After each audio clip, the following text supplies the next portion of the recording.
Boa tarde a todos. Estamos iniciando agora a abertura do 4º Seminário de Educação Inclusiva com o tema Recomeços e Inclusão, perspectivas para além dos conceitos e práticas, de forma online, devido ao período de pandemia que ainda requer cuidados e o distanciamento social. O seminário é um importante evento que tem como objetivo dialogar, refletir e problematizar o cenário da inclusão no sistema educacional. E para abrir nosso evento, teremos agora apresentações culturais com os nossos estudantes da rede municipal. Na primeira apresentação, teremos a declamação do poema Pessoas São Diferentes, com os estudantes Maria Glaucilane Paiva, do 5º ano, e Felipe Silva Mota, do 4º ano, da Escola Antônio Mendes Carneiro. O poema é de autoria de Ruth Rocha.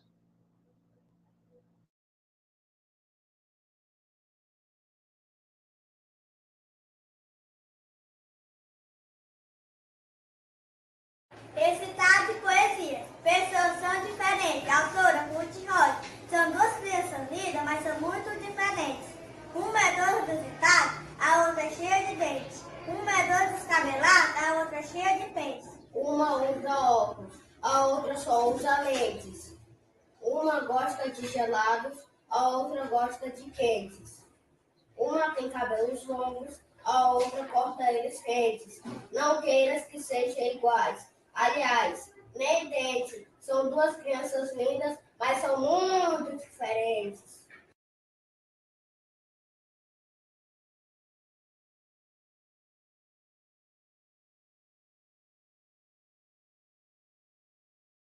Dando continuidade, teremos agora a estudante do 4º ano da Escola Padre Palhano, Kalena Silva Romão, que apresentará uma dança, a bailarina de Lucinha Lins. Oi, eu sou a Kalena, do Aéreo Padre Palhano.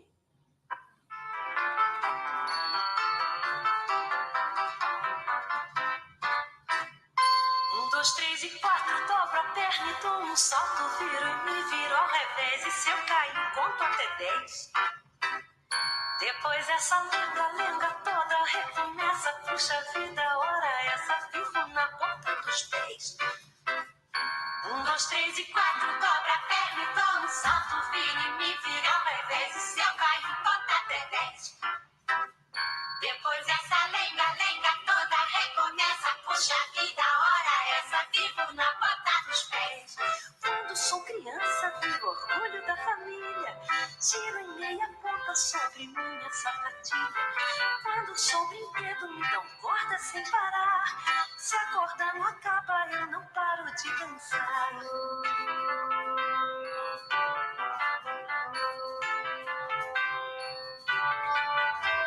Sem querer notar, sei bem fazer um grande cai, para um bom salto acontecer, me abaixo num demi-plié. Sinto de repente uma sensação de orgulho, se ao contrário de um mergulho, pulo no ar num grande jet. Quando estou no palco, luzes a brilhar, eu me sinto um pássaro a voar, voar. Toda bailarina pela vida vai levar sua...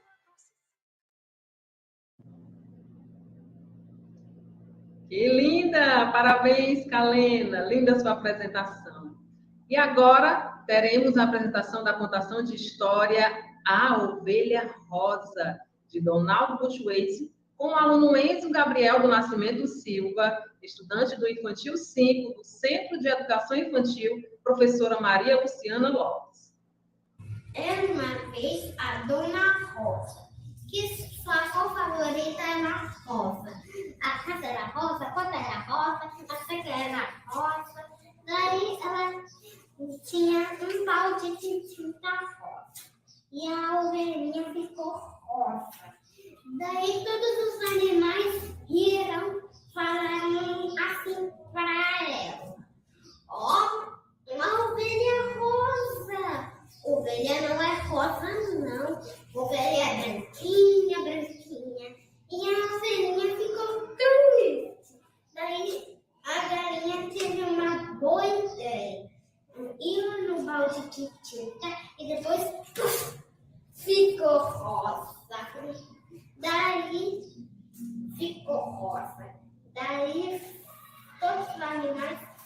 fazem a mesma coisa. Tomaram um banho de tinta e ficaram todos rosa. Todos rosa. Daí veio uma chuva forte, tirando as cores dos animais. O cavalo se recuperando, a galinha se recuperando, as vacas se recuperando, e a ovelhinha rosa pensou que ia ficar triste. Daí a galinha disse para ela que não é bom ficar triste, pois somos melhores amigos. Gostaram da história?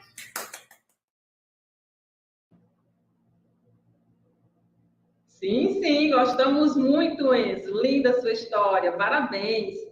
Teremos agora a apresentação do estudante Isaac Souza Alves, aluno do 4º ano da Escola José Inácio Gomes Parente, que cantará a música Girassol, de Whindersson Nunes.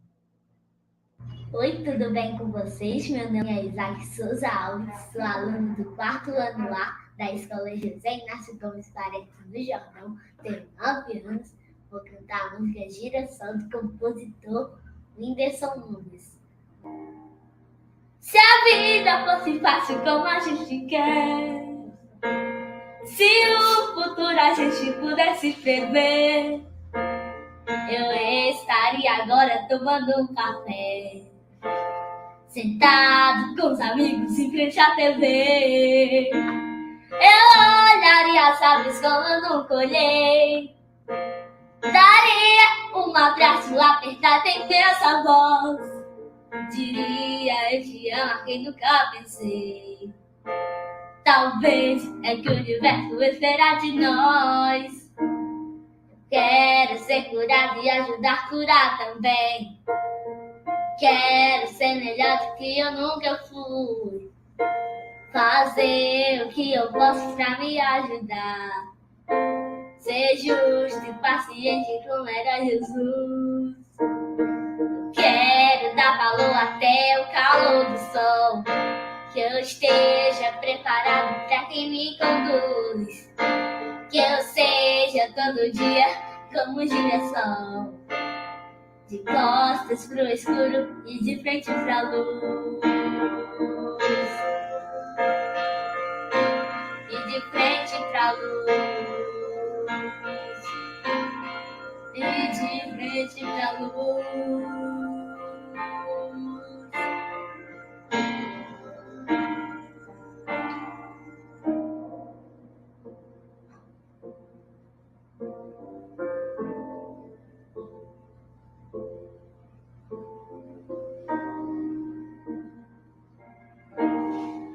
Se a vida fosse fácil como a gente quer, se o futuro a gente pudesse prever, eu estaria agora tomando um café, sentado com os amigos em frente à TV. Eu olharia as aves como eu não colhei, daria um abraço apertado em meus avós, diria eu te amo aqui nunca pensei. Talvez é que o universo espera de nós. Eu quero ser curado e ajudar a curar também. E eu nunca fui. Fazer o que eu posso pra me ajudar. Ser justo e paciente como era Jesus. Quero dar valor até o calor do sol. Que eu esteja preparado pra quem me conduz. Que eu seja todo dia como um girassol, de costas pro escuro e de frente pra luz. E de frente pra luz. E de frente pra luz.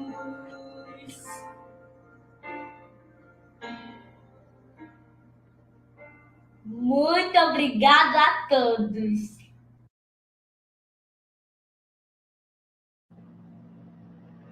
Que lindo, querido, nós que agradecemos, Isaac, agradecemos a você e agradecemos a todas as outras crianças que fizeram essas apresentações tão maravilhosas, tão lindas. Vocês realmente são o futuro do nosso país, vocês realmente fazem a diferença no meio das pessoas, tá bom? Forte abraço para todos. E nessa solenidade, contamos com a participação das autoridades, o senhor Amaury Gomes, diretor-presidente da Escola de Formação Permanente do Magistério e Gestão Educacional. Boa tarde, professor. Boa tarde, Janaína. Boa tarde a todas e a todos aqui presentes. Para nós é motivo de grande alegria participar de um seminário tão importante para a nossa cidade de Sobral. Muito obrigado pelo convite. Obrigado, professor. E a senhora Edna Lima, coordenadora de Ensino Fundamental 1 do município. Boa tarde, Edna. Boa tarde, Janaína. Boa tarde a todos. Quero dizer da alegria de estar participando de mais um seminário para a rede, é um momento da gente celebrar tudo que fizemos, né? E vamos fazer muito ainda pela educação especial, mas esse momento é um momento de coroamento. Espero que todos aproveitem bastante o seminário. Obrigada. Saudamos nessa tarde de hoje todos os diretores e diretoras, coordenadores pedagógicos, professores, cuidadores, técnicos da Secretaria da Educação de Sobral, Coordenadoria de Direitos Humanos, a PAI, Grupo Mães Amigas, Cefas, Conselho Municipal dos Direitos da Pessoa com Deficiência, a SOL, pais, mães, estudantes que se fazem presente nesse evento virtual e a você que nos acompanha nesse momento. E agradecemos também às intérpretes que estão acompanhando o nosso seminário, Verônica Monte e Jamile Aragão.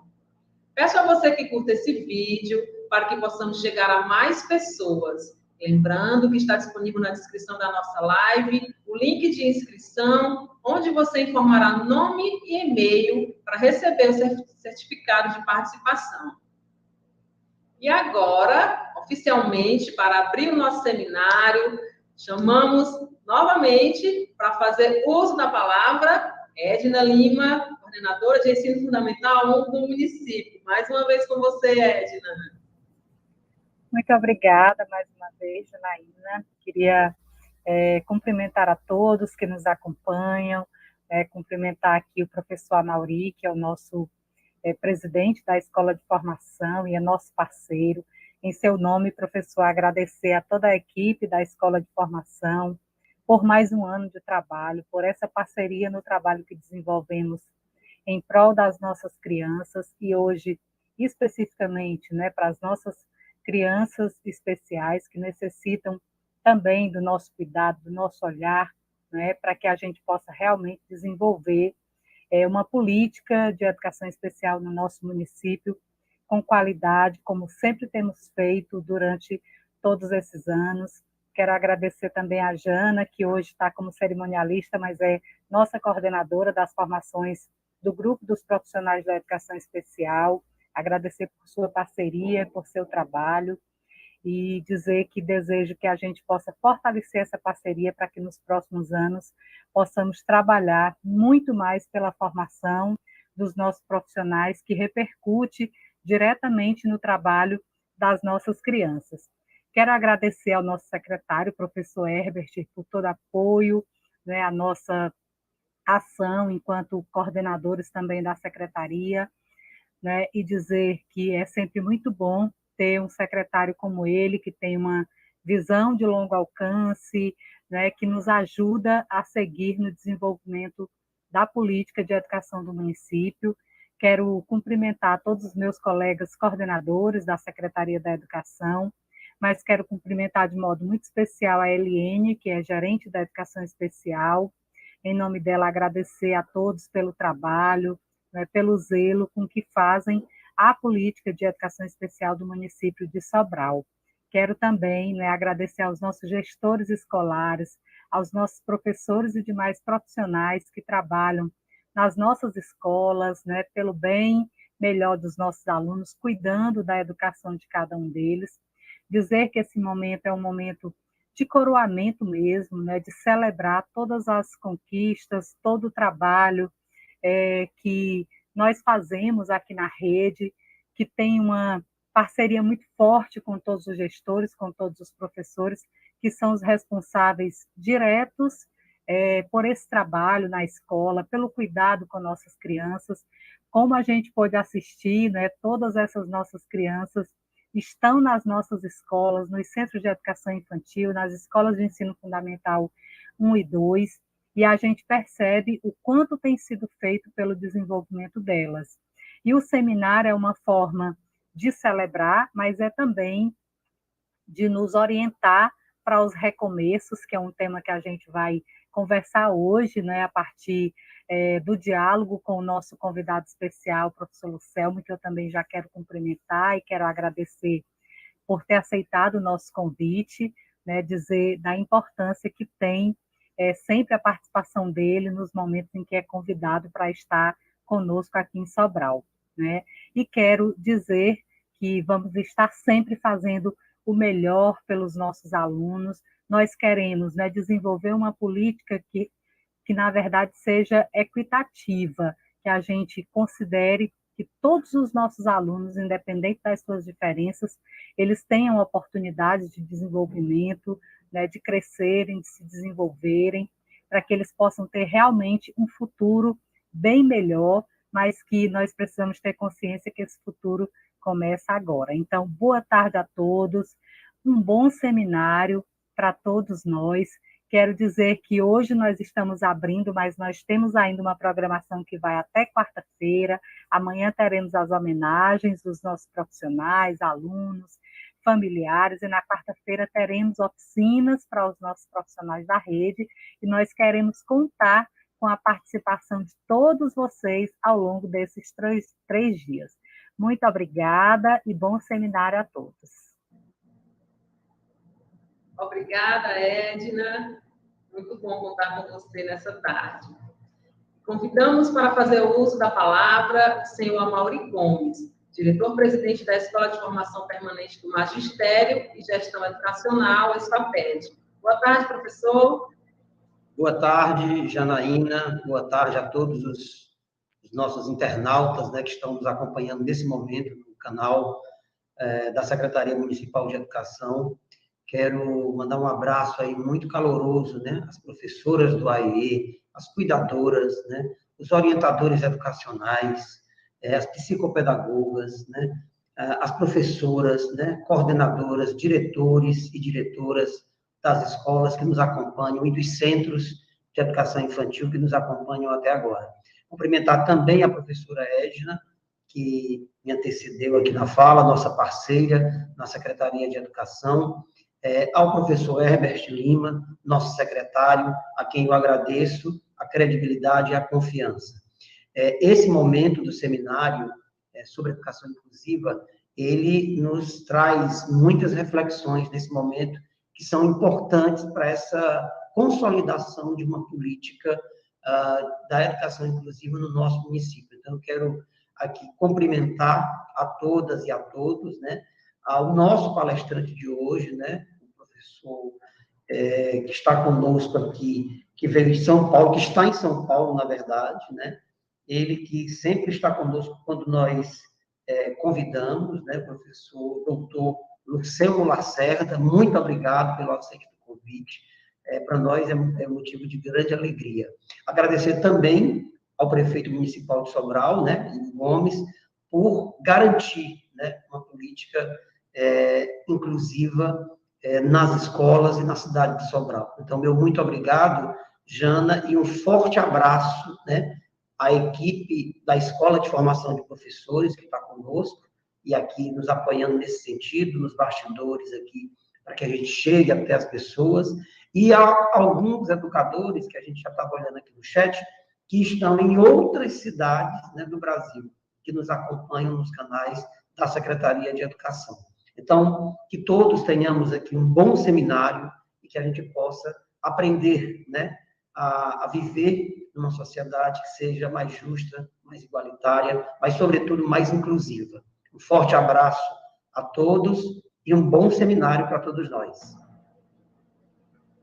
Obrigado, professor. Nós que agradecemos sua participação. E, neste momento, convidamos para o nosso palco virtual o professor Lucelmo Lacerda. Boa tarde, professor.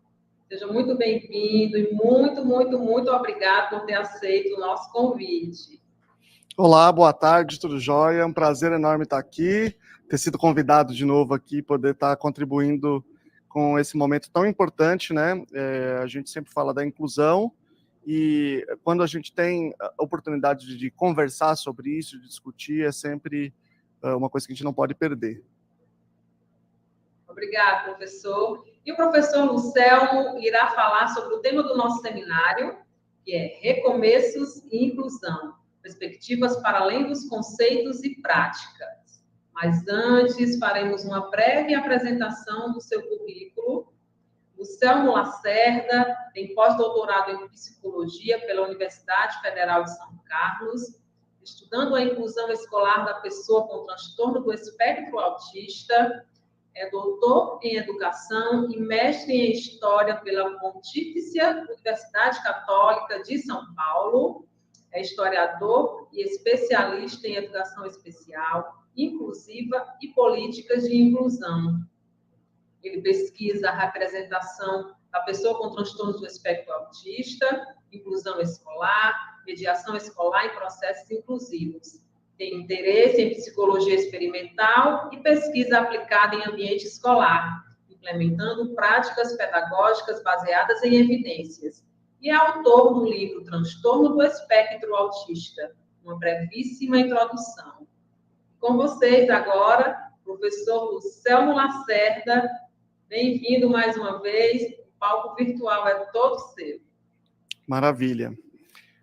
Em primeiro lugar, pessoal, quero acentuar uma coisa aqui no currículo que eu considero sempre muito importante e permeia toda a fala que eu vou ter com vocês aqui, que é o fato que eu sou professor de sala de aula há mais de uma década, nunca assumi coordenação, direção, sempre fui, de fato, regente de sala, e isso traz também um outro olhar sobre o fenômeno educacional, né?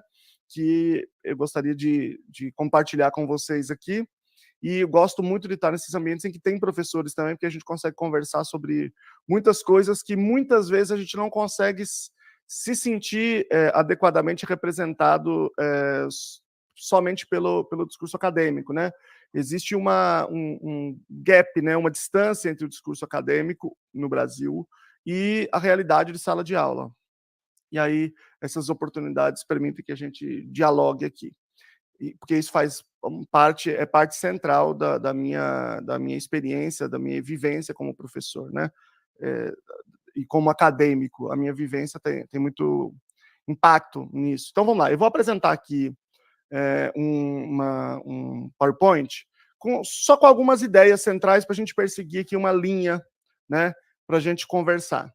Essa linha vai ter justamente esse tópico, né, recomeços e inclusão, porque é como se a proposta que eu tenho é a gente olhar de cima esse processo de inclusão que tem acontecido no Brasil. Eu não estou tomando como referência o município de Sobral, porque eu não conheço o suficiente para fazer isso, não é essa a proposta. Eu vou tomar como referência o Brasil. Então, eu estou olhando aqui como se estivesse tentando olhar de cima o que é esse processo de inclusão escolar que tem acontecido no Brasil nas últimas décadas, né? E aí vocês acompanham aqui comigo com esses slides aqui, mais ou menos a ideia que a gente está querendo desenvolver. Pode colocar pequeno mesmo, só porque... Isso, assim. Eu só coloquei algumas ideias centrais só para a gente perseguir. O primeiro capítulo dessa história, da história da inclusão nessas últimas décadas no Brasil e no mundo, é estabelecer o valor da inclusão. Ou seja, a inclusão é uma coisa boa ou é ruim? Hoje todo mundo vai dizer, mas que pergunta idiota, é lógico que é coisa boa, né? Sou a favor, óbvio que você é a favor. Mas não era assim 30, 40 anos atrás, né? É um processo para construir o valor da inclusão como um valor que a sociedade brasileira deve preservar. E isso acontece por meio da ação de agentes, que, por exemplo, estabelecem em lei, mas a lei é parte do processo, de um processo muito mais amplo, né? Depois da Segunda Guerra Mundial, quando, durante o período de guerra, nós vivenciamos, por exemplo, o Holocausto, que significa um extermínio de uma série de populações, incluindo a população com deficiência, né? Você teve um boom dessa discussão de direitos humanos, e nesta discussão, no campo do direito da pessoa com deficiência, se colocou de maneira muito clara e incisiva, surgiu esse movimento mais organizado, né, o direito à inclusão. Eu estou falando inclusão de um modo geral e inclusão especificamente também no campo educacional. Porque não estava claro para a sociedade de que essa era uma coisa positiva. Ainda recentemente alguém fez uma pesquisa, né? Assim, perguntando se quem era a favor da inclusão. E quase todo mundo era a favor da inclusão. Eles falam, tá vendo aí que todo mundo é a favor da inclusão, mas quem que é contra a inclusão?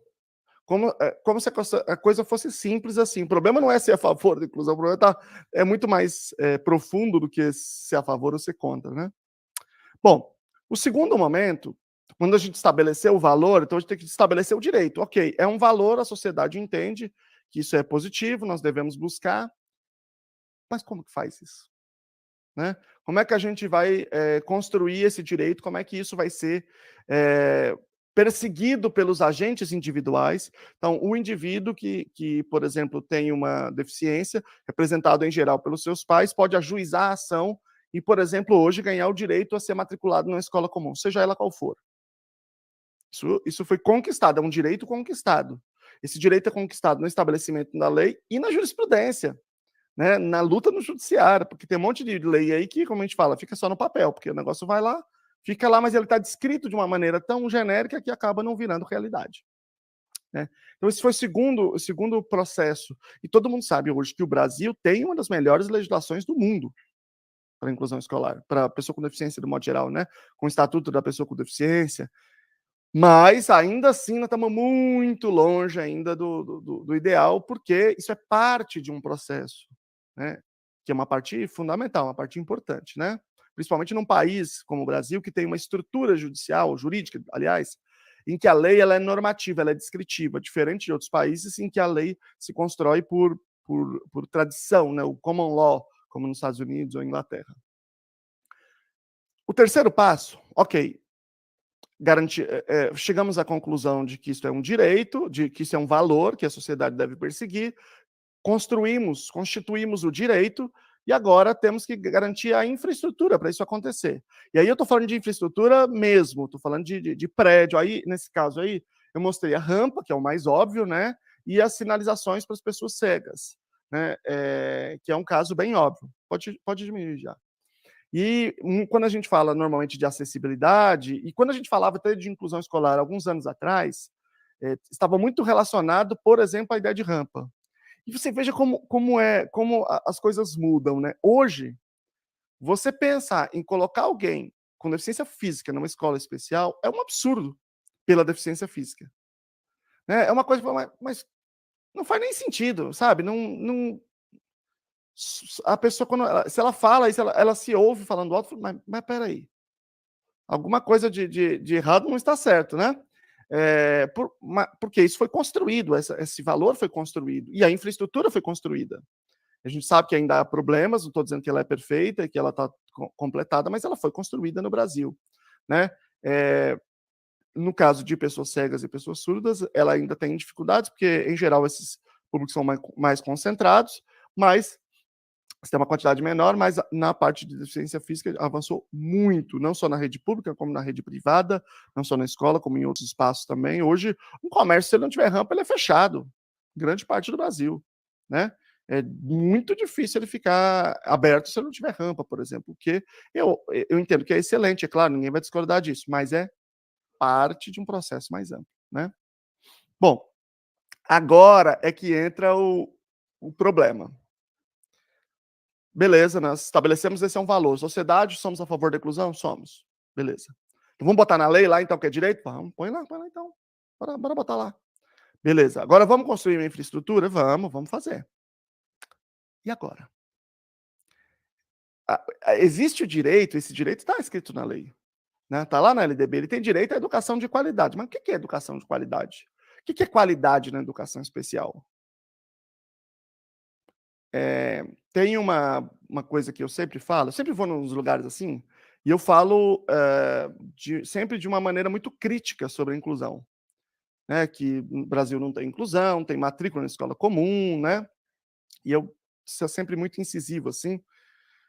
E aí as pessoas falam, não, peraí, professor, mas também não...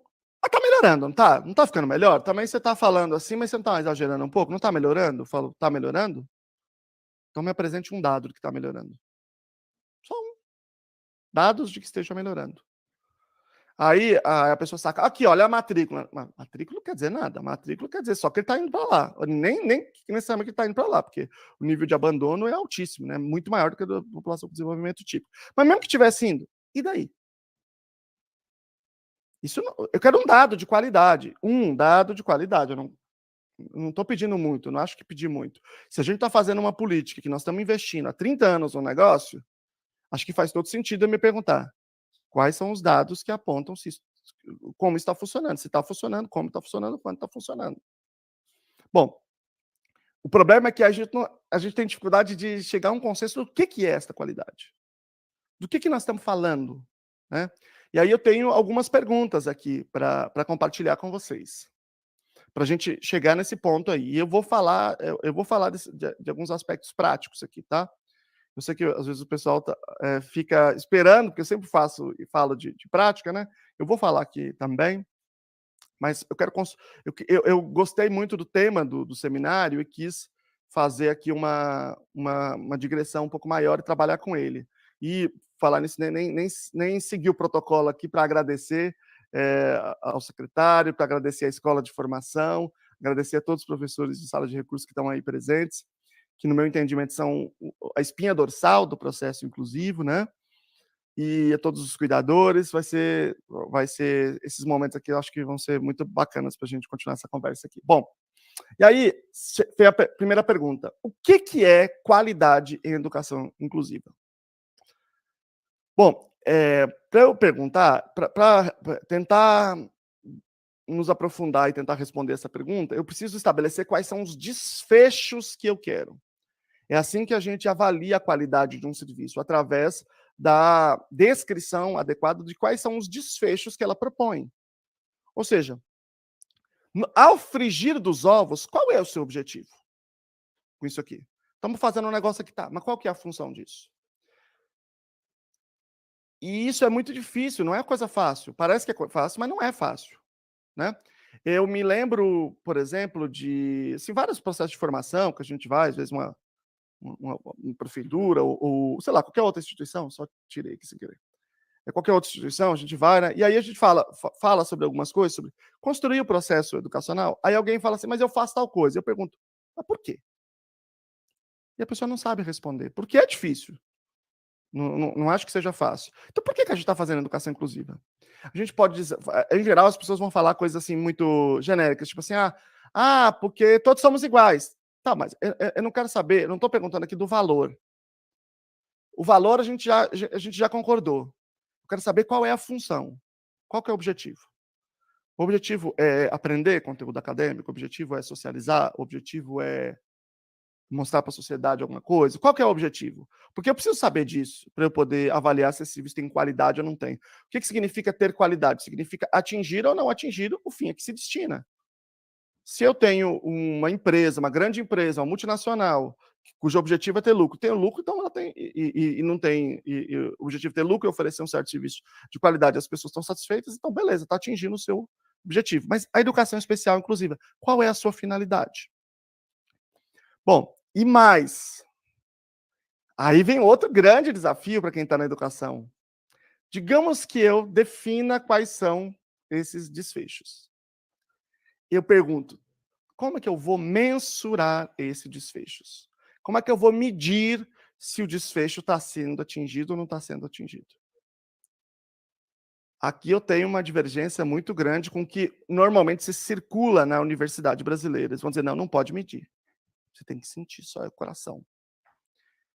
Não pode medir porque é subjetivo. Não, não é verdade. Não existe nada que a gente não possa medir. Não existe isso. Né? Essa é uma visão anticientífica, terraplanista de educação. A medida pode ser difícil, ela pode ser complexa, mas espera aí, gente. Nós medimos, nós observamos, a ciência vai analisar um elétron que está entre a Polinésia e a Ásia, e a Ásia continental. A gente sabe fazer isso. A gente sabe observar buraco negro. A gente sabe, a gente não vai saber, não tem nenhum mecanismo, a ciência, ninguém no mundo, ninguém sabe fazer, mensurar fenômenos sociais, que é isso? Não é da mesma forma. É de forma diferente. Eu sei que é de forma diferente, mas qual é a forma? Ainda que ela seja específica, ainda que ela seja um produto do nosso campo de pesquisa na educação, qual é a forma? Dizer, não, isso não pode medir, que isso aí é subjetivo, isso aí é anticiência, isso é negacionismo. Também que eu estou falando com o pessoal de Sobral aqui, não sei, realmente não sei qual é a cultura científica aí, mas Sobral tem um pedaço especial na história da ciência do mundo, porque foi aí que a teoria de Albert Einstein foi demonstrada, né, a teoria da relatividade geral. Aí que ela virou uma teoria de fato. Ao invés de eu dizer, não, mas eu sinto que está certa, eu acho que sim. Eu estou sentindo aqui que é assim, hein? Não, a gente fez experimentos para demonstrar. Bom, é claro que, dependendo do desfecho, eu tenho que estabelecer formas diferentes de mensurar. Então, eu vou mostrar aqui alguns desfechos que eu entendo, Lucelmo, entendo que são desfechos que a educação especial inclusiva deveria perseguir, deve perseguir. Por exemplo, alfabetização. Quantas palavras, eu posso medir, quantas palavras ele produz o som? Se ele produz o som de maneira fluente ou de maneira silabada? Por exemplo, alfabetização. Ele lê frases, quais frases? Quantas frases? Ele lê, ele identifica, no entanto, ele escreve com ou sem compreensão, ou seja, ele consegue apontar o fenômeno no mundo a que se refere àquilo que ele leu. A escrita motora para resposta construída. Motora quer dizer que eu pego um lápis ou caneta e escrevo, resposta construída, eu já tenho aquilo escrito e eu vou só juntando através de um alfabeto móvel ou de um teclado. Então, eu consigo mensurar isso? E por que isso é importante? Vou só ficar nesse primeiro aqui por enquanto. Vocês têm ideia da quantidade de pessoas que saem da escola analfabeta? É um negócio impressionante. Às vezes a escola nem sabe, a menina ou o moleque é só copista, porque a gente não avalia, porque diz que não pode medir nada. Então, não se avalia esse desfecho de uma maneira séria, científica. Eu sempre falo, né, que a alfabetização é assim, é do primeiro ao terceiro ano, é jogar para cima. Quem pegar, pegou. Quem não pegou, um abraço. Depois do terceiro ano, o indivíduo está lá tendo aula de gêneros textuais, de hiato, de tongo crescente, e o indivíduo está analfabeto. Então, qual é o desfecho que eu quero? Eu faço questão desses indivíduos serem alfabetizados? Sim ou não? Eu, Lucelmo, sim. Eu sei que nem todos são alfabetizados. Isso é o que demonstra, infelizmente, todas as pesquisas, mesmo as pesquisas mais dedicadas, com as metodologias com melhor evidência. Mas a grande maioria, o grosso, é sim alfabetizado. Não está sendo no Brasil, mas pode ser, porque há pesquisa demonstrando isso. Há outras habilidades acadêmicas, em geral, né, descritas no currículo do sistema, mais operacionalizadas. Por que eu estou falando operacionalizada? Porque se você pega a BNCC, tem uns negócios lá, umas frases que parecem uma frase de para-choque de caminhão, né? Assim, reconhecer o valor da diferença. O que quer dizer isso? Então, eu preciso operacionalizar o que quer dizer isso. Por exemplo, diante de uma diversidade humana, o indivíduo descreve que aquilo é uma coisa positiva e reconhece todos como membros igualitários da mesma espécie, do mesmo grupo, e aí eu posso criar circunstâncias em que ele escolhe, ele relata, e ele seleciona essa opção, né, uma série de contextos. Então, eu preciso operacionalizar, tornar aquilo mais concreto. Qual é exatamente a habilidade que se espera do indivíduo, né? Eu sei que a BNCC tem muitos problemas de operacionalização, aí cada sistema tem a sua autonomia, e aí os currículos do sistema podem ser mais ou menos operacionalizados, dependendo de qual é o sistema. Também as habilidades pré-acadêmicas, que eu posso chamar, talvez não seja a melhor palavra, né?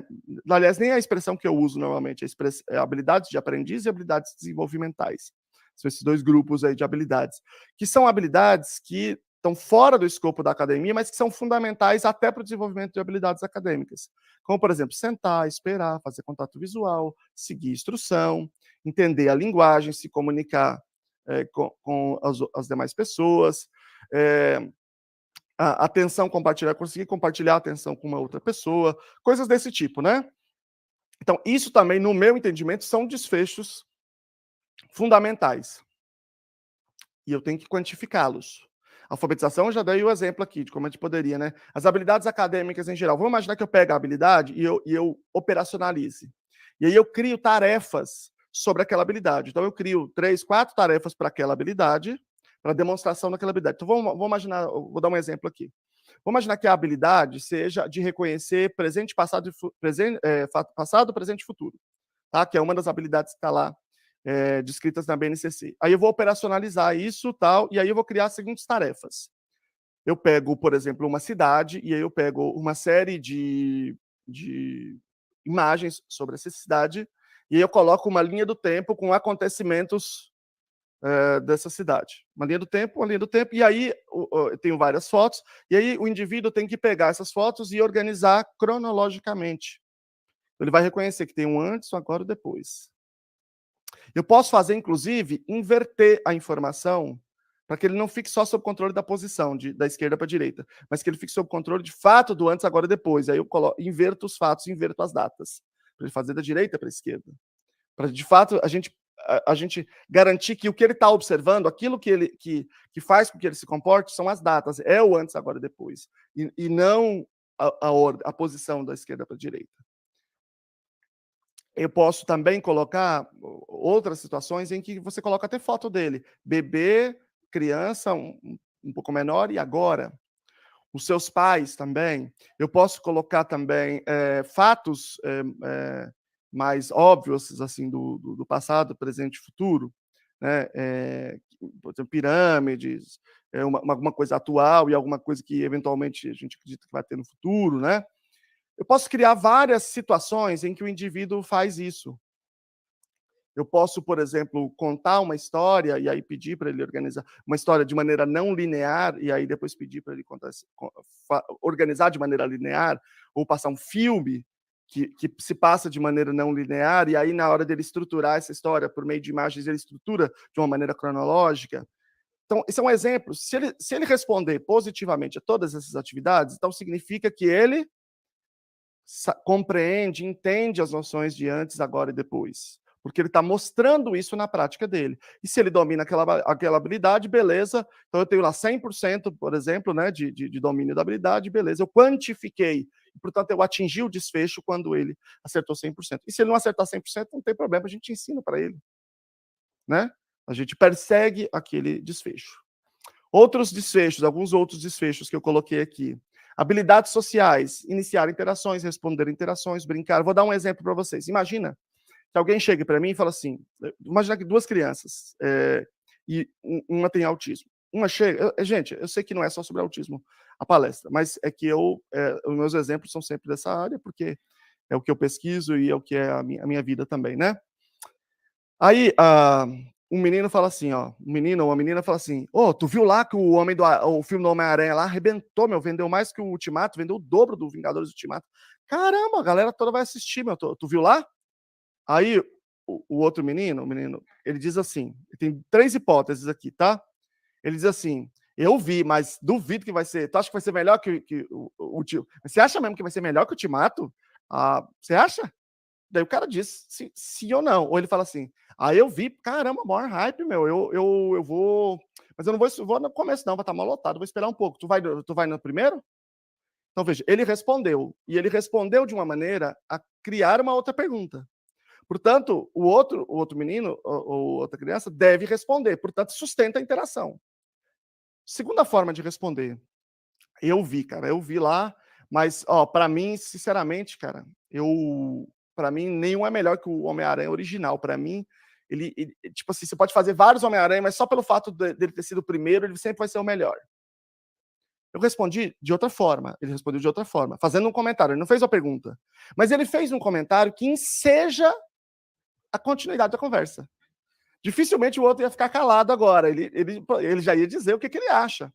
Então, um comentário elaborado é um comentário que enseja a continuidade da conversa.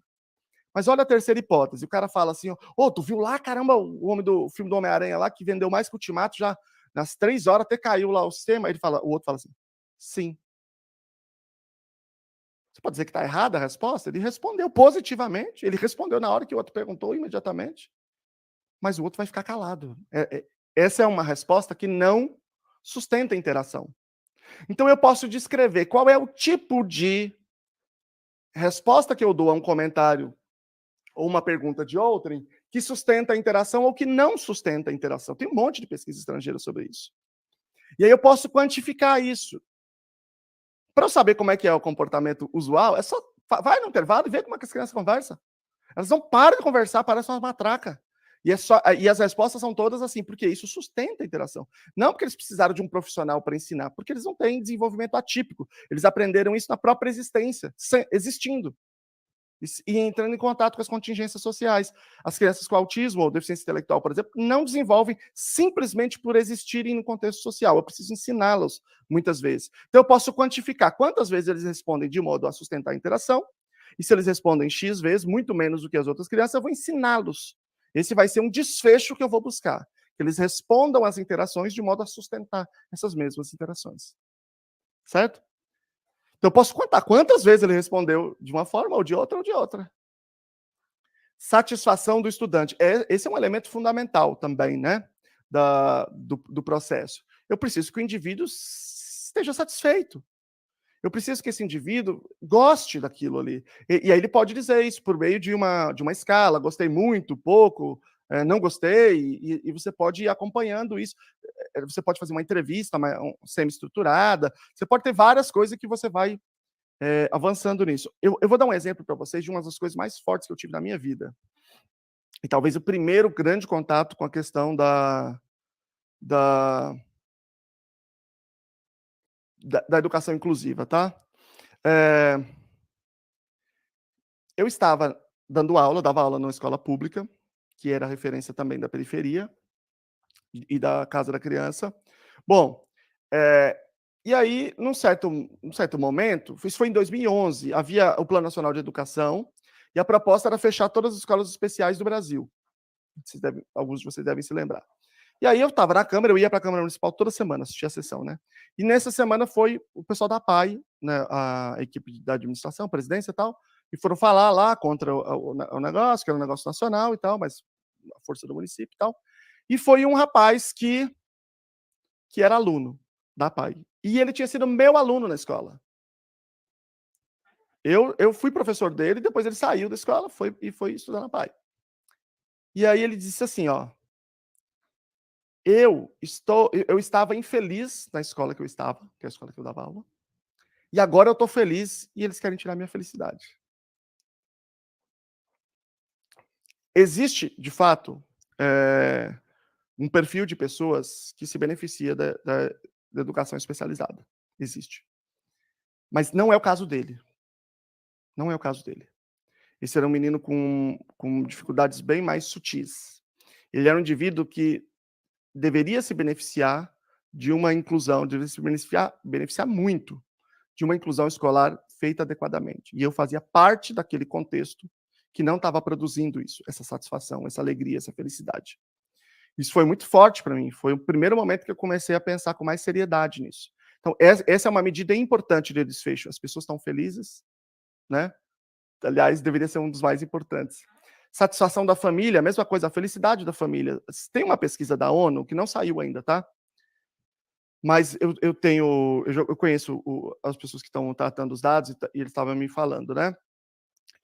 Que perguntou para as crianças, para as famílias de crianças com deficiência no Brasil, algumas coisas.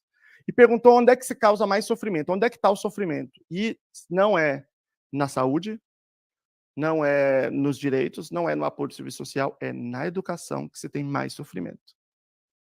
Relato das famílias. Vai sair em breve, não sei se vai sair, se eles encaminham para a revista, ou sai no próprio site da ONU, não sei. Bom, E um outro importante desfecho também, nível de valores inclusivos dos estudantes de desenvolvimento típico, dos outros estudantes. O quanto esses outros estudantes estão defendendo, estão valorizando a diversidade. Existem escalas para isso também. O quanto? Porque existe uma ideia muito equivocada que simplesmente pelo fato de eu colocar crianças com deficiência na escola, todo mundo vai ser inclusivo. Eu não sei de onde que saiu isso exatamente, mas isso é uma coisa que circula muito. Isso não é verdade. É preciso que isso aconteça de uma maneira específica. É preciso a gente mensurar se isso está de fato acontecendo. Talvez esteja acontecendo o contrário. E eu conheço muitos casos que tem acontecido o contrário. Né? Salas, por exemplo, que odeiam um aluno com autismo. Porque não foi dado a ele o repertório para estar ali de uma maneira adequada. Professores que fizeram greves, não sei se vocês já viram, para expulsar um menino com autismo. Por quê? Porque esses professores não foi dada a estrutura. E aí houve um caso de agressividade, pessoas com autismo, por conta do prejuízo da comunicação, podem apresentar esse tipo de comportamento, e aí todo mundo sai perdendo, porque esse desfecho não está sendo mensurado, porque alguém diz que não pode mensurar, é só sentir com o coração. E como essas pessoas que estão dizendo isso estão nas universidades, dá a impressão que é ciência. Não é, é terraplanismo, mas parece que é ciência. E tem uma peculiaridade, quando a gente fala de desfecho na população com educação especial. Ela não deveria ser uma peculiaridade da educação especial, da inclusão, mas ela é, por problemas de logística, por problemas de cultura, tudo isso. Né? Olha aqui, então. Como é que eu faço, em geral, no desenvolvimento típico? Eu estabeleço uma linha de qual é a competência para aquela coisa. Então, tem lá no quinto ano, as competências têm que ser desenvolvidas no quinto ano. Aí, no sexto ano, qual é a competência? E aí eu vou dar uma nota para o indivíduo que está relacionada ao quão posicionado ele está em relação a esse conhecimento. Vamos imaginar que a gente fizesse um outro de competência social. Né? Que não é o caso da BNCC, mas pensando aqui na população com autismo, por exemplo. E aí você colocaria essas bolinhas aqui. Isso aqui não pode existir, não faz sentido se eu falo de uma pessoa com deficiência, de uma pessoa que se serve de educação especial. Por que não? Porque elas são altamente idiosincráticas.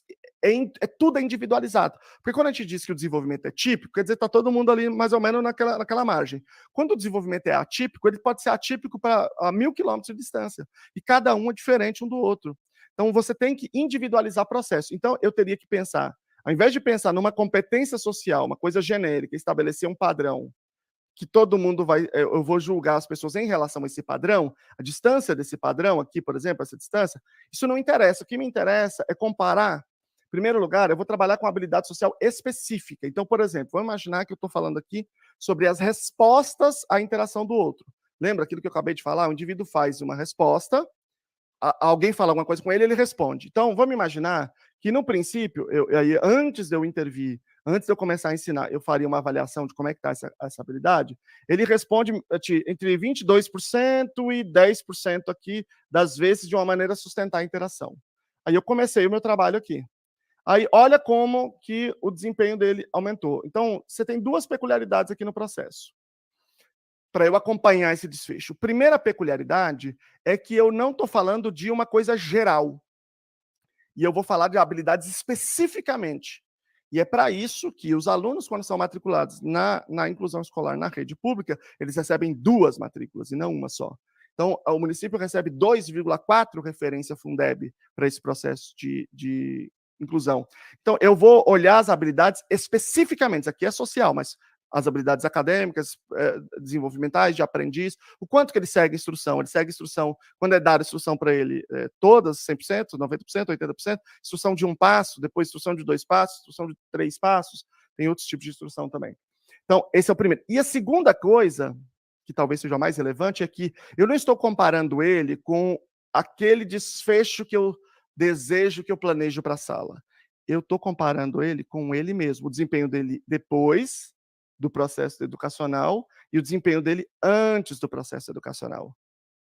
Quando a gente lá na formação, quem é professor aqui, lê muito, por exemplo, Jussara Hoffmann, o Lucchesi, eles falam muito tudo que a gente não deve fazer na avaliação, mas não diz o que a gente deve fazer, né? E é isso que a gente deve fazer. Isso aqui é um exemplo, por exemplo, de como a gente poderia avaliar um indivíduo tendo ele mesmo como referência, tá?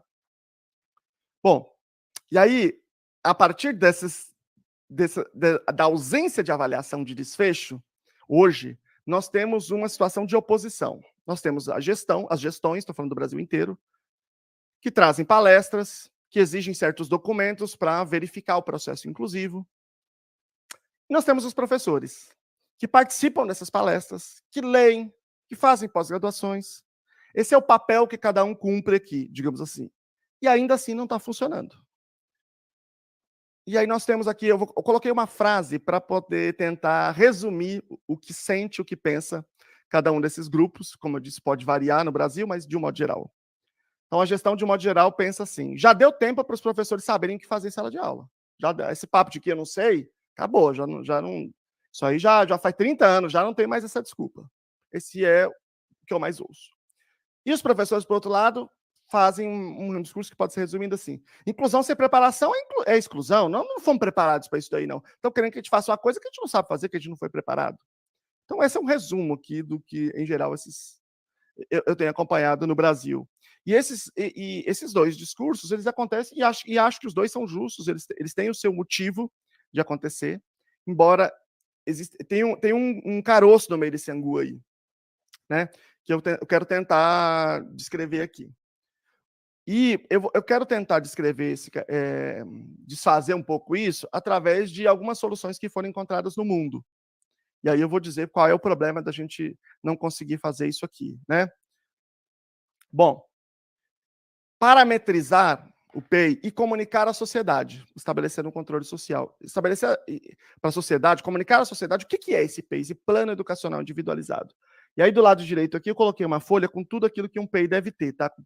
Se eu abrisse o PEI, se fosse uma pasta preta, com as folhas, eu deveria abrir e deveria ter ali essas 8 coisas que estão aí. É assim que, de modo geral, se faz no mundo, né?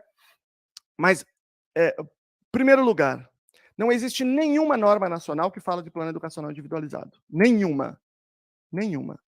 Por quê? Porque existe uma perspectiva dominante na educação de que se você gostar da criança com deficiência, ela já aprende. Acabou, está tudo resolvido. Se você respeitou ela, pronto. Decola. Isso não é verdade. Isso é terraplanismo educacional. Então, decorrente dessa visão, não tem PEI. Por isso que nunca se estabeleceu nenhum plano para PEI no Brasil, nenhuma norma para PEI no Brasil. Nunca, porque você não precisa de PEI, você precisa ter um coração bom. E decorrente dessa visão é que, mesmo nos cursos de pós-graduação em educação especial, não se ensina a fazer PEI. Deve ter um monte de gente aqui que está aqui que fez pós-graduação em educação especial e não ensinaram a fazer um PEI. Gente, que sentido que faz isso? É tipo assim, você fazer o curso de medicina, não ensinar nem a dar remédio, nem a fazer cirurgia. Ensina só a conversar e acolher a pessoa. Tá bom, conversar e acolher é muito importante, realmente os médicos têm que fazer o trabalho humanizado, mas e depois, gente? E depois? Como é que faz? Não, a gente fica só ali, a gente só depois usa a criatividade. Tem cabimento isso, né?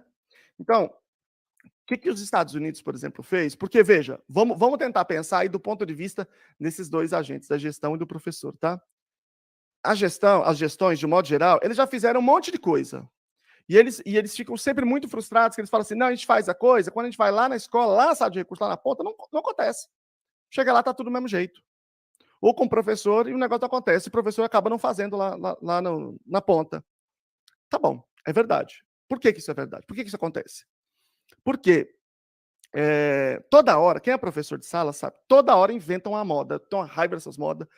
Cara, porque como a gente não trabalha com ciência, né, na educação, porque na faculdade não se fala em prática baseada em evidência, não se fala como que você resolve o problema na prática. Eu brinco com as pessoas, eu falo assim que dar aula não é um assunto que você estuda na faculdade de licenciatura. E as pessoas acham que eu estou exagerando. Não estou exagerando, não é hipérbole. Estou falando de verdade. Se você falar assim, professor, mas como é que eu ensino isso? Não pode falar assim, como ensino, não tem um método. Você tem que sentir, você tem que ir na criatividade. Você tem que fazer uma coisa diferente. Mas não existe o assunto dar aula na escola. Não existe um assunto assim, como é que eu lido com a bagunça? Qual a estratégia para eu reduzir a indisciplina? Não existe isso. Por incrível que pareça, né? Então, os professores que estão aí, né, podem comentar aí. Então, existe uma contradição entre o que a gente está aprendendo e quais são os desafios que acontecem lá na sala de aula. E aí a gente tem que se virar. A gente tem que correr atrás para ver como é que a gente faz. Só que, de fato, de fato, à medida que você vai passando por vários desses processos, todas essas modas, vira e mexe, tem que preencher o documento do documento, e um outro documento, e fazer não sei o quê, uma burocracia que daqui a pouco você não aguenta mais. Todo dia é o dia da água, o dia que você chega na escola é o dia do não sei de quê, o dia da terra, o dia não sei o quê, você não consegue dar aula, enfim, e aquilo, e o aluno falta para requisito para você dar aula, aquilo é muito angustiante. Aí o professor, ele desenvolve um certo cinismo para ele conseguir lidar com essas modas, que é o seguinte, ele fala, não, pode deixar comigo, vem cá. Aí ele faz qualquer coisa, fala, que beleza, ele faz qualquer coisa, entrega lá e está tudo resolvido. Aí pega um plano agora é o plano de ação, depois é o plano de aula dentro do plano de ação, depois é o plano de ação estratégico, aí toda hora tem um negócio diferente, que não tem, de fato, não tem sentido, não tem função dentro do processo. Estou dizendo que essas coisas não têm função, estou dizendo que tem um monte de coisa que não tem função, depende, isso é só um nome, né? Cada lugar trata esse documento de uma maneira diferente. Aí o professor desenvolve esse cinismo, aí ele pega o negócio, faz um negócio de qualquer jeito, ele começa a colocar o nome, só mudar o nome das crianças e aquilo vai passando, né? E aí, vamos imaginar que um município estabelecesse, agora, aqui tem que fazer plano de educação individualizado, a criança com deficiência tem PEI, e é o seguinte, e vai aí. O que os professores começam a fazer? Eles escrevem um monte de frase assim, eu já vi isso, né? Melhorar a comunicação, desenvolver as habilidades cognitivas, fortalecer a área social. E aí ele faz um monte de expressão assim, e vai trocando os nomes das crianças, e aí vira o PEI. Isso não é PEI. Isso não é um plano educacional individualizado. Você tem todas essas coisas aí que eu mostrei para ser um PEI. Então, como é que faz, então? Como é que eu faço? Porque eu, quanto gestão, como é que eu faço para lá na ponta o negócio acontecer? Então, eu vou dar um exemplo de qual é a solução que foi feita nos Estados Unidos, que hoje é o país mais desenvolvido nessa área, sem dúvida alguma, que eu acho fantástico a solução deles, que é a seguinte. Eles fazem o PEI, né? É obrigatório fazer o PEI para as crianças que aplicam, né? Como eles falam lá, que tem deficiência e tal. E aí eles comunicam à sociedade como é que é esse PEI. Tem todas essas coisas que eu mostrei aí. Eles comunicam à sociedade, é o seguinte, ó. Se o seu filho ele se serve de educação especial, ele tem direito a um PEI com isso, aquilo, é assim, faz. Eles fazem vídeos, fazem coisas assim para textos, né, explicativos para a sociedade. E aí eles dizem para o professor, professor, quando você terminar de fazer o PEI, você faz o seguinte, ó, na escola, né? Vocês entregam para os pais, explicam, faz uma reunião explicando, e os pais têm 15 dias para levar para casa, para mostrar para quem eles quiserem, para estudar, para mostrar para outros especialistas que acompanham a família, para mostrar, para consultar o que eles chamam de advocates lá, né? São pessoas que defendem a causa, né? E depois voltar na escola e aceitar ou não. Então, o que você faz? Você contrata, de graça, o maior interessado no desenvolvimento da criança para fiscalizar lá na ponta.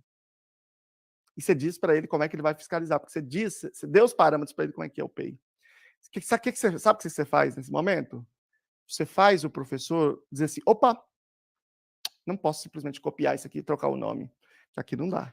Então, esse aqui é um documento diferente, esse é um documento de valor, isso aqui não é uma modinha. Isso aqui é outra coisa.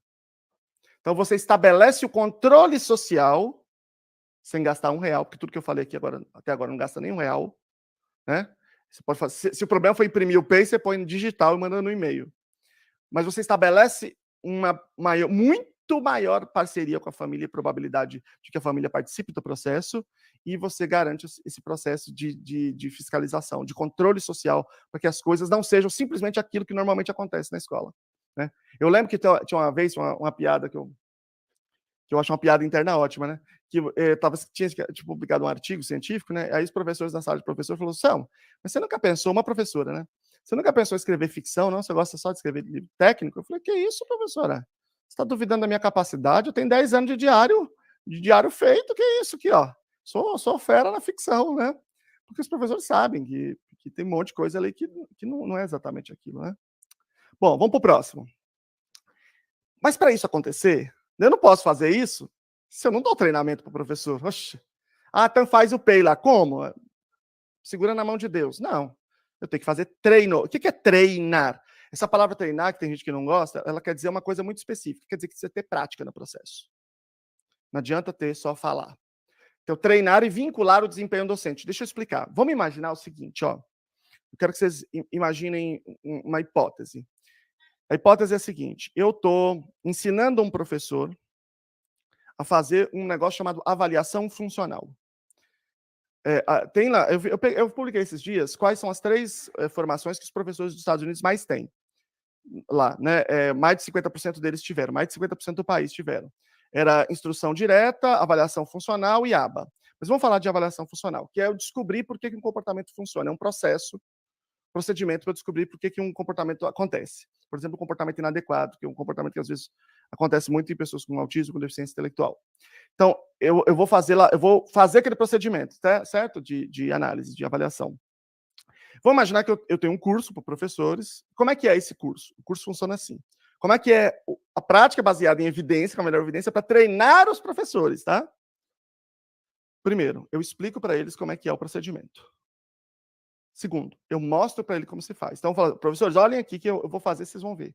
Então, eu posso pegar vídeos e fazer avaliação funcional, eu posso pegar crianças de verdade, eu posso pegar situações simuladas, eu mostro como se faz. Terceiro, eu peço para o professor fazer. Na prática. Não é para falar, faz aí que eu quero ver. Eu peço para ele fazer. E aí, o quarto passo é em que eu pego aquilo que ele fez, né? Aquilo que ele... Todos os passos, porque quando uma coisa dessa não é uma coisa simples, é uma coisa complexa. Digamos que isso tenha 10 passos para ser feito. E aí eu vou analisar desses 10 passos, quais o que ele fez e qual que ele não fez. Então eu vou dizer, passo 1, você fez por isso, aquilo. Passo 2, você fez por isso, aquilo. Passo 3, você não fez por isso, aquilo. Então eu vou dar um feedback, a gente chama de feedback descritivo. E aí, se ele errou algum ponto, eu peço para ele repetir, até ele acertar todos. Então, veja, eu tenho lá o registro do curso, que ele foi num curso, fazia avaliação funcional, que eu mostrei para ele como se faz, e que ele fez, e ele acertou do primeiro ao último. Porque se ele não acertou, ele repete. Ele acertou do primeiro ao último, certo? Certo. Eu tenho esse registro. Aí eu vou para a sala de aula, e aí eu tenho um menino que tem, ou uma menina que tem um comportamento inadequado. E aí eu pergunto, cadê a avaliação funcional? Não tenho. Então, essa negativa que você recebeu o treinamento para fazer, vai lá para a sua avaliação e vai dificultar a sua promoção. Todo professor sabe que a promoção é importante, essa promoção longitudinal que a gente vai adquirindo no decorrer dos anos, porque senão, na hora que aposenta, fica mixaria, né? Então, isso é muito importante que a gente leva para a aposentadoria. O professor sabe da importância. Se ele não faz, isso está vinculado ao seu desempenho. Não pode ser assim, eu gosto de você ser meu amigo, trabalhamos junto, eu vou colocar. Tem que ter medidas objetivas. Mas o contrário também é verdadeiro.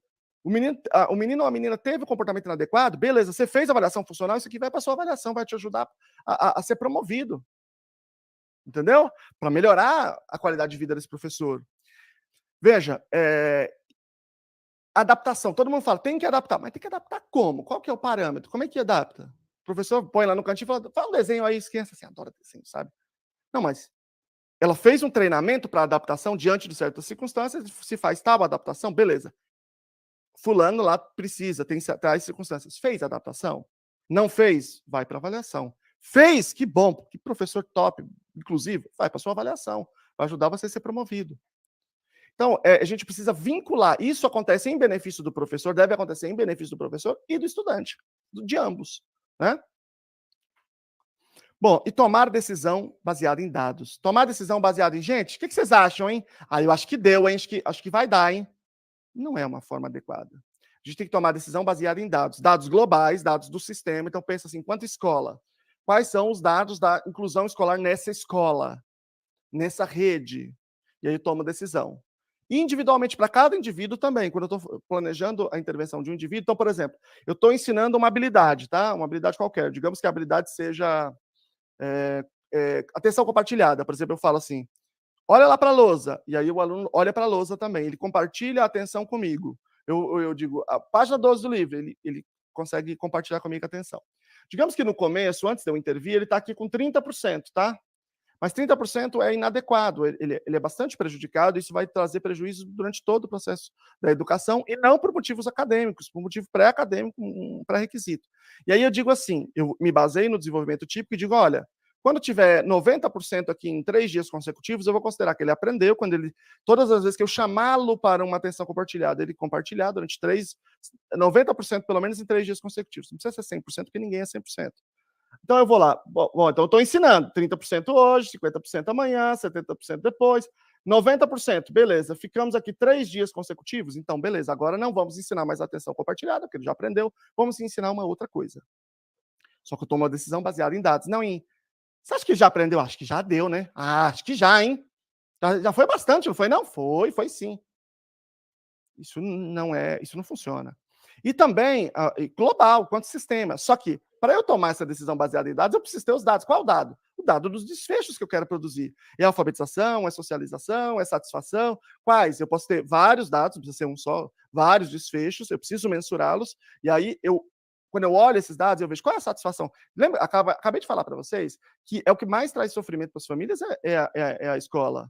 Então, vamos analisar no sistema qual é o sofrimento e a aprovação que está sendo gerado nas famílias que estão ali naquele sistema, nos estudantes também, quais são os ensinos, como que estão acontecendo os ensinos de habilidades sociais, de alfabetização, de tudo isso, para a gente poder tomar decisão assertiva, tá? Dito isso, pessoal, deu aqui meu tempo, eu quero agradecer muito a vocês pelo convite mais uma vez, eu tenho toda uma deferência pelo município de Sobral, por tudo aquilo que Sobral representa em termos de educação no Brasil. Eu fico aqui muito à vontade para conversar, porque eu acho que nós estamos conversando sobre a mesma coisa, a gente tem uma identidade sobre como a gente deve buscar a melhoria da educação. Muito obrigado mesmo a todos vocês e contem comigo sempre, e sempre que eu for chamado, eu estarei aqui, porque realmente é um prazer.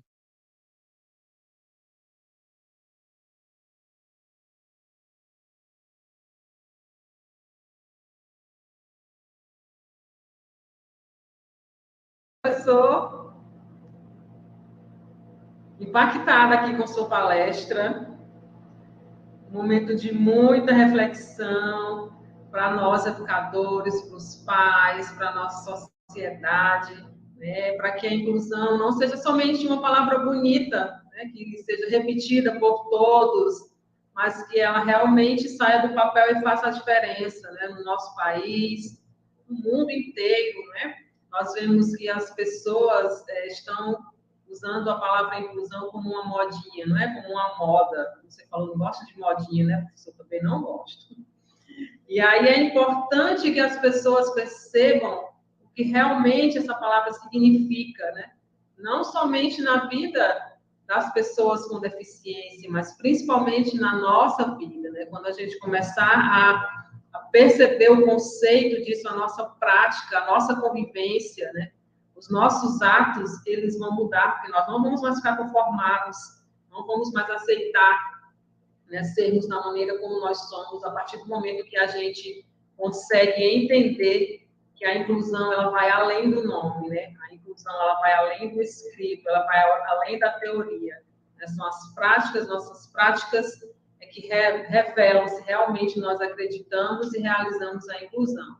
Então, a sua palestra, ela veio mesmo assim para casar com o que nós pensamos, para abrir mais ainda os nossos olhos, abrir nossa mente para tudo que a gente vê aí de conceito que não é aplicável, né, ou que é aplicável erroneamente. Professor, nós agradecemos, tá bom? E esperamos que tenhamos outra oportunidade com você. Tem muitas falas ali no chat, não deu para eu acompanhar, mas são de agradecimentos, de felicitações, de reflexões também, que você nos fez refletir muito, e aí a gente sai da nossa caixinha assim, de pensamentos que estavam guardadas há tanto tempo, e quando você fala, a gente consegue entender melhor e a gente consegue contextualizar melhor. E eu espero que todos nós que ouvimos essa palestra, que participamos desse dia, fiquemos com a nossa mente realmente aberta e façamos a diferença nos âmbitos em que nós estivermos participando, tá bom? E diga, professor. Eu só quero dar um grande abraço aqui para todos.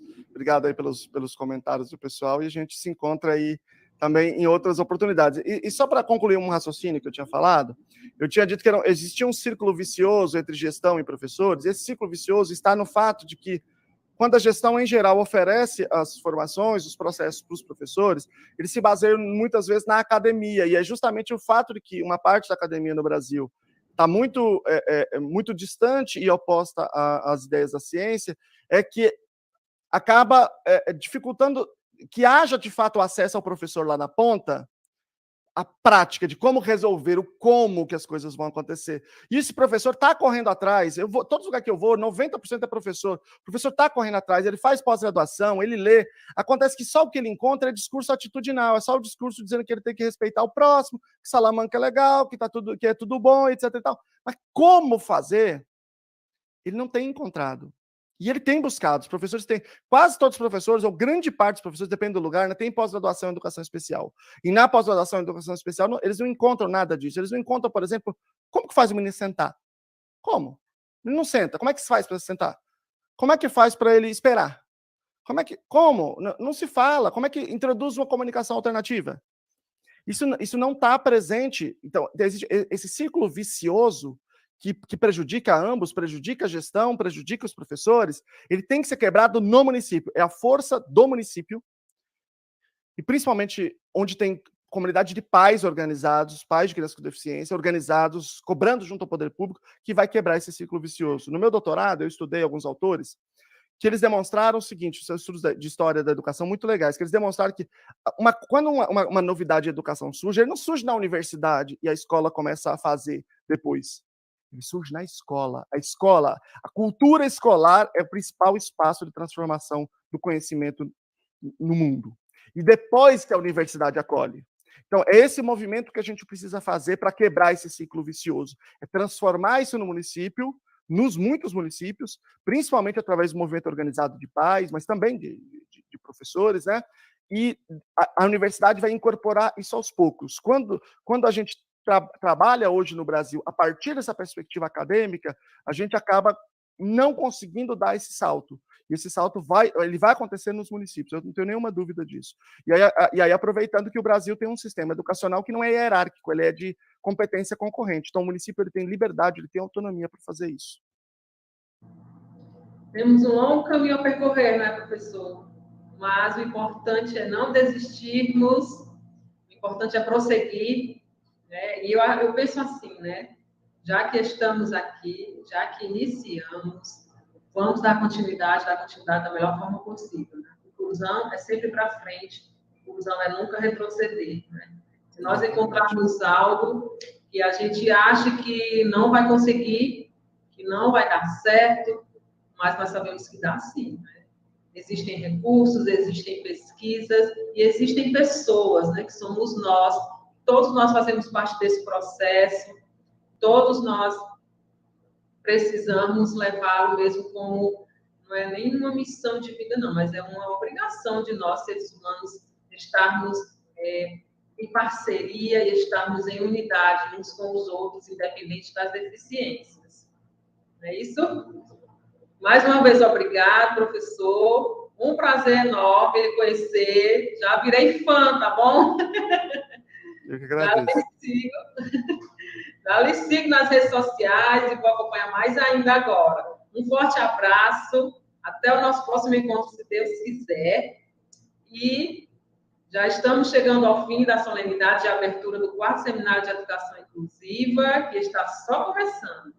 E lembramos que amanhã daremos continuidade ao nosso evento, a partir das 14 horas, no Centro de Educação à Distância, que é lá no SED, e também será transmitida nesse mesmo local.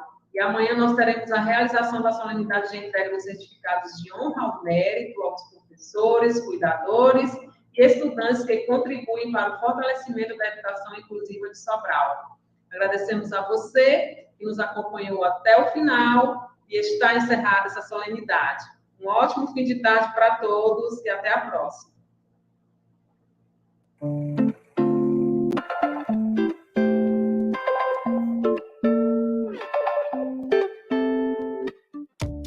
A estudante Rainara Lucas, moradora do distrito de Rafael Arruda, tem grandes sonhos.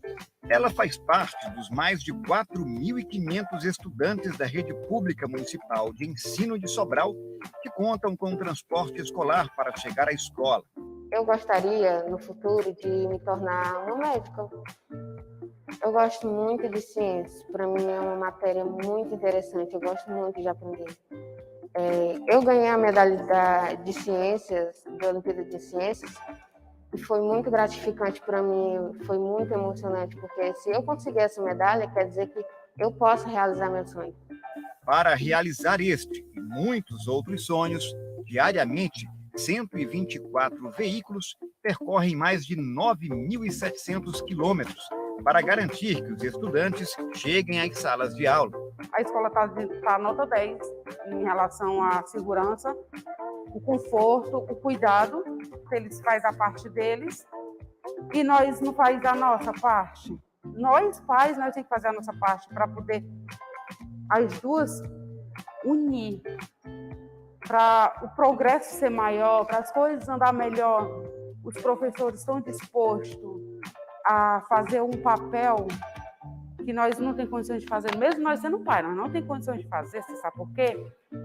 Porque a gente pode educar em casa, pode dar o ensinamento em casa, mas se os professores não existissem, a gente não poderia fazer nada, muita coisa. Máscara, termômetro, álcool em gel e distância entre as cadeiras passaram a fazer parte da rotina das escolas, que se reinventaram, fizeram adaptações e desenvolveram novas formas de ensinar, sem deixar de lado o acolhimento humano e atencioso.